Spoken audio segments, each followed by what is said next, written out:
l'irrécusabilité de la partialité de l'autorité judiciaire. Mesdames, Messieurs. Considérer un jeune adulte handicapé comme un objet, ou un moyen, c'est porter atteinte à sa dignité. Un jeune handicapé a le droit de jouir de ses droits d'homme, sauf quand il est sous tutelle, ou on l'oblige à vivre sur un lieu de vie particulier, et, ou on enfreint son droit à sa libre circulation, en l'empêchant de rendre visite, et être hébergé par des membres de sa famille naturelle. Le lien du sang n'a aucune valeur en France. On entend par arbitraire qui dépend du bon vouloir du magistrat du siège, sans souci particulier de justice et d'équité. Par un caractère préférentiel donnant un avantage évident à une partie par rapport à une autre. L'abus de droit est une faute qui consiste par l'utilisation d'un droit à l'exercer non dans son propre intérêt mais dans le seul but de nuire à autrui. En France, on appelle contrôle de conventionnalité le fait de vérifier si une loi ou un texte réglementaire est conforme aux engagements internationaux.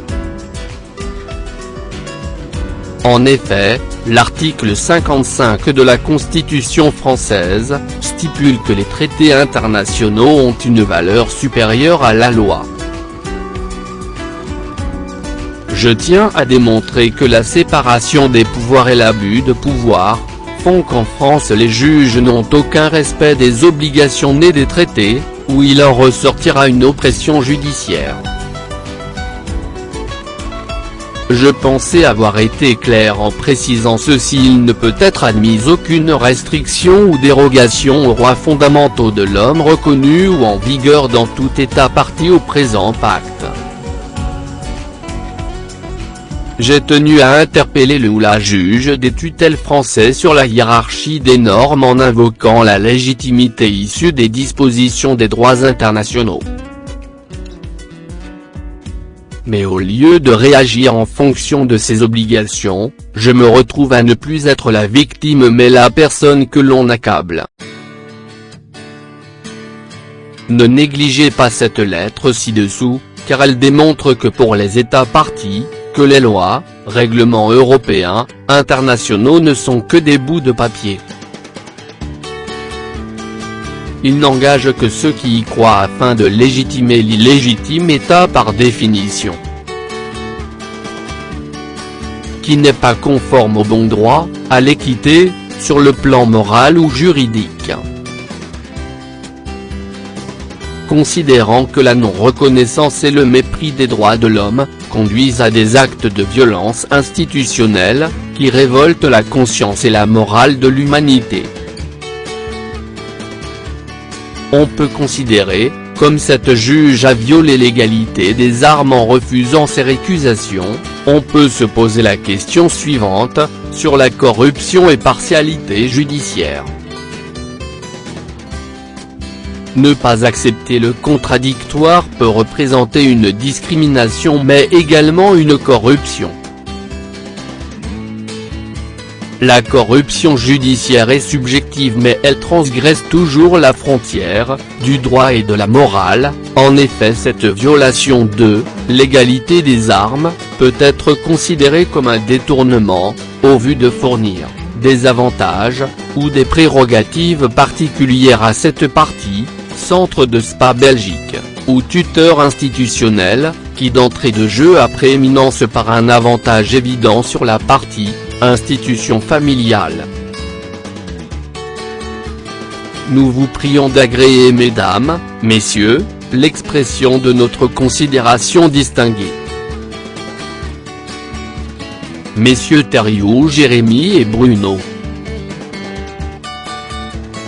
France. Ma correspondance adressée au juge des tutelles de l'État français. Monsieur Thériault Bruno, France. personnes protégées. Monsieur Thériault Edine le 21 janvier 1994 à Paris 75 014. Madame ou Monsieur le juge des tutelles. Je demande en fonction de l'article 22 de la Convention internationale des droits aux personnes handicapées, encore mentionné dans l'article 17 Pacte international relatif aux droits civils et politiques, le retour de mon fils en France, au regard et en l'espèce de ne plus subir ces immixtions arbitraires, ou illégales dans le respect de notre vie privée et familiale, et qu'Eddie puisse entretenir des relations régulières avec tous les membres de sa famille. Les États membres ayant ratifié le pacte international relatif aux droits civils et politiques doivent mettre en cohérence que l'existence subjective de l'article 17 doit être un droit objectif et y adhérer.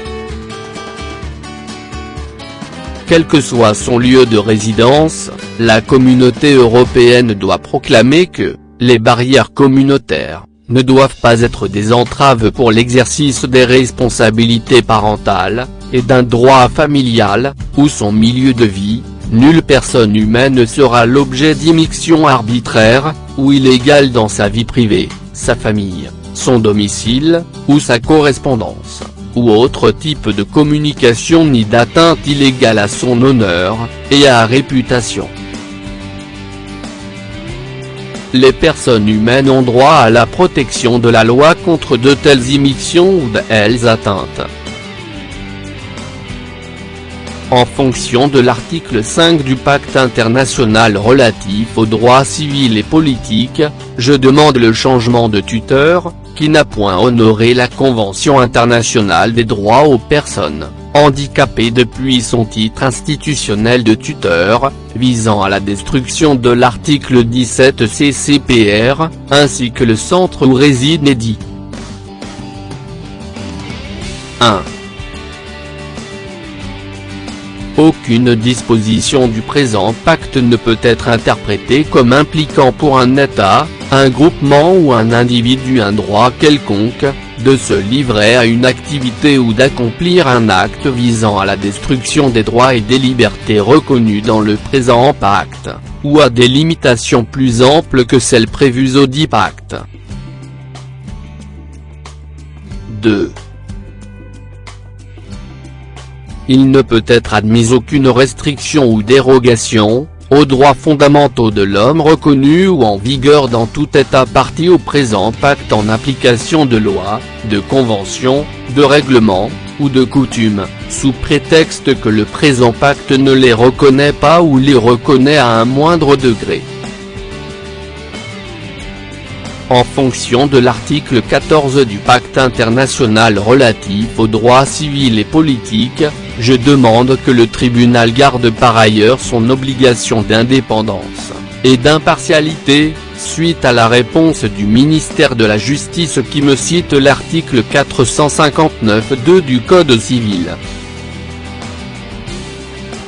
Veuillez agréer, Madame ou Monsieur le juge des tutelles, l'expression de ma considération distinguée. Fait à Vigneux-sur-Seine le 30 novembre 2012. Monsieur Thériault Bruno.